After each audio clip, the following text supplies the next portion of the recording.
ঠিক আছে না? কিন্তু এক ভক্তকে নিমন্ত্রণ করেন। সে কি? ভক্ত রহিদাস। বাবা আজ নিচু বলে জন্ম পেয়েছি বলে ওই রহিদাসকে নিমন্ত্রণ করল না।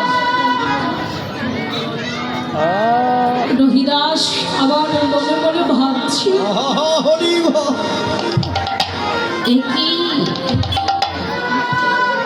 প্রভু তুমি যজ্ঞ করছো, কই তুমি তো একবারও আমাকে বললে না।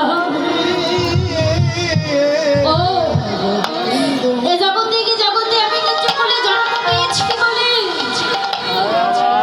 তুমি আমায় সে যজ্ঞে নিমন্ত্রণ করলে না। এই বলে ভক্ত রহিদাস যেন ধুলাই পড়ে গড়াগড়ি যাচ্ছে। যখন ধুলাই গড়াগড়ি যাচ্ছে ওই পাদ দিয়ে হাজার হাজার ভক্তগণ যাচ্ছে সুযোগে। যখন ভক্তগণ যাচ্ছে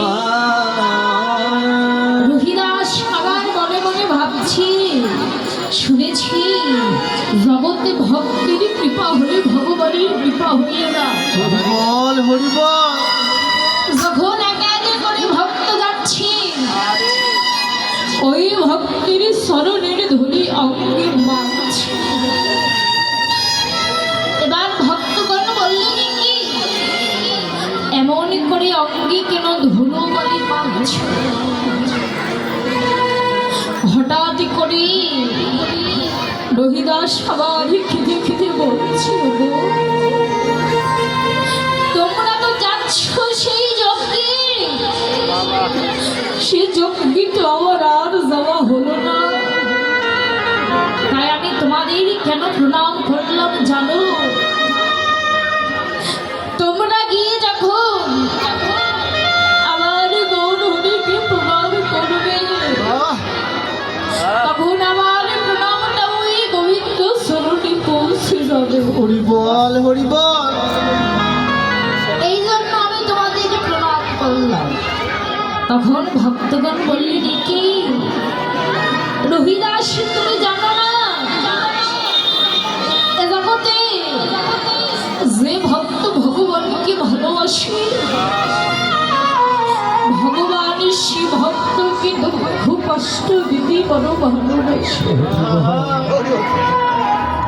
কেমন করে কষ্ট দেয় জানো? সে ভক্তির প্রিয় বস্তু ওই প্রিয় বস্তুটা আগে কেড়ে নেয়, আর আগে কেড়ে নিয়ে জীবনে এমন দুঃখ এমন কষ্ট এমন জ্বালা যন্ত্রণা দেবে দিয়ে বলবে দেখি এত দুঃখ কষ্টের মাঝে থেকে আমার ভক্ত আমায় কতটুকু ভালোবাসে। এদিকে যুধিষ্ঠির কৃষ্ণকে ডেকে ডেকে বলছে, কৃষ্ণ এখানে তো হাজার হাজার ভক্তগণ এসেছে, কই চল না আমরা যজ্ঞটা আরম্ভ করি। তখন কৃষ্ণ কেটে কেটে বলছি, ওরে যার জন্য যজ্ঞের ফলটা তুই লাভ করবি পরম বৈষ্ণব এখনো আসেনি। যুধিষ্ঠির বললেন, কৃষ্ণ এই কি এ যজ্ঞে হাজার হাজার ভক্তগণ এসেছে, কিন্তু তুই কার কথা বলছিস যে আমার যজ্ঞে এখনো আসেনি?